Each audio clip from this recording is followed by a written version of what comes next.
Mungkin kalian pada bertanya-tanya, Kamu nanya. negara kita ini dijajah Belanda sangat lama.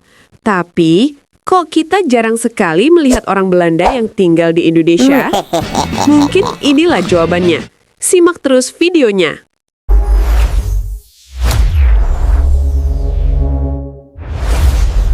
Bayangin suasana Indonesia beberapa minggu setelah proklamasi 17 Agustus 1945.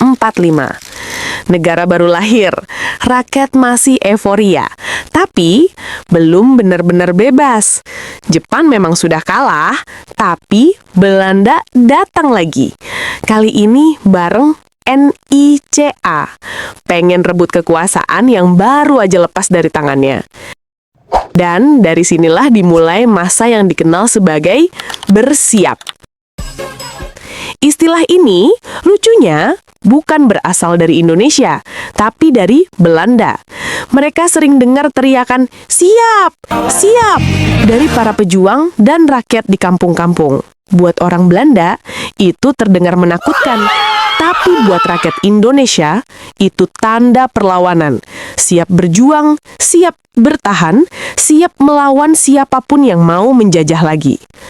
Namun, euforia kemerdekaan itu cepat berubah jadi kekacauan.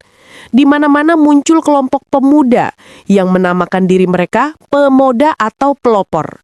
Mereka nggak punya struktur militer rapi, tapi semangatnya membara. Dengan bambu runcing, golok, dan senjata rampasan Jepang, mereka menyerang siapapun yang dianggap pro-Belanda. Orang Eropa, Indo, bahkan sesama pribumi yang kerjasama dengan kolonial. Semuanya berawal di Depok, yang saat itu dikenal sebagai permukiman orang Belanda dan Indo-Eropa. Pada awal Oktober 1945, rumah-rumah di sana diserbu, dirampok, dan dibakar. Beberapa hari kemudian, penyerangan makin luas, merambah Surabaya, Jakarta, hingga daerah lain di Jawa dan sebagian Sumatera. Di Surabaya misalnya, 3 truk berisi tawanan perang dicegat rakyat. Truknya dibakar, para tawanan dibunuh. Dan seperti biasa, dalam perang, kekerasan nggak cuma datang dari satu sisi. Kelompok pro-Belanda pun melakukan serangan balasan.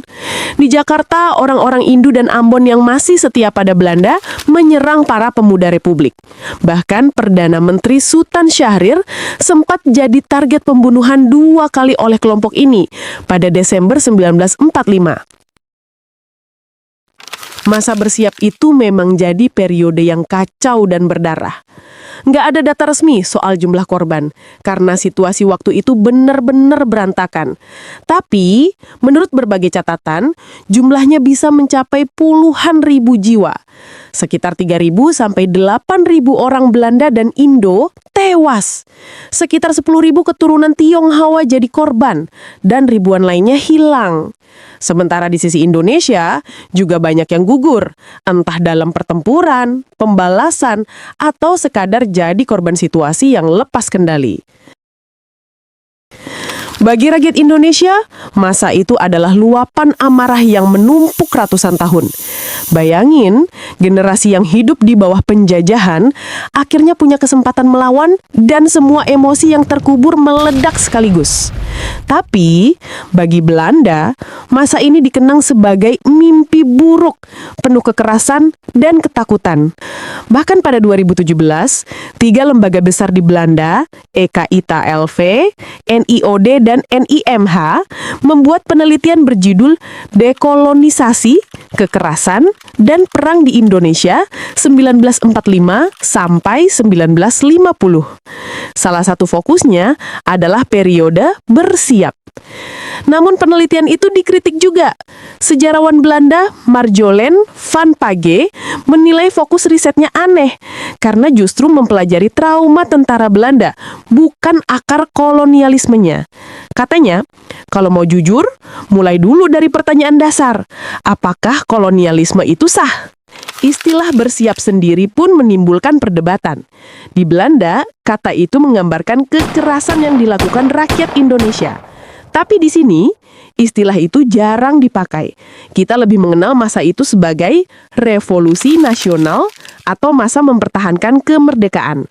Bahkan sejarawan Indonesia, Boni Triana, sempat menulis artikel di media Belanda dan menyebut istilah bersiap, berbau rasisme, karena memberi kesan bahwa rakyat Indonesia adalah pihak brutal dan tak beradab.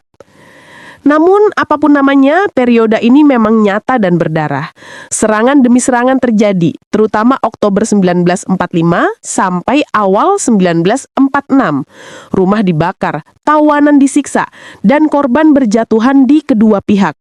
Tapi kekerasan ini pelan-pelan mulai mereda pada 1946, ketika perang berubah jadi konflik militer besar, yaitu agresi militer Belanda pada 1947. Banyak pihak sempat menyebut masa bersiap sebagai genosida terhadap orang Eropa. Tapi, sejarawan Belanda Gert Ostindi menolak istilah itu. Menurutnya, tidak ada bukti bahwa rakyat Indonesia sengaja ingin memusnahkan kelompok etnis tertentu.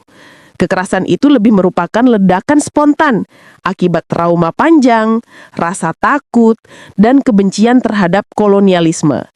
Kalau dilihat dari sisi manusiawi, masa bersiap adalah potret betapa rumitnya transisi menuju kemerdekaan.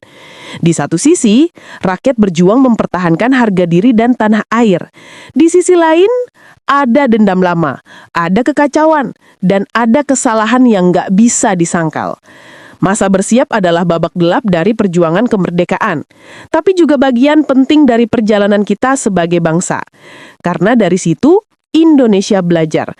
Kemerdekaan bukan hanya tentang mengusir penjajah, tapi juga tentang bagaimana menjadi bangsa yang siap berdiri dengan luka yang masih basah dan sejarah yang tetap harus diingat.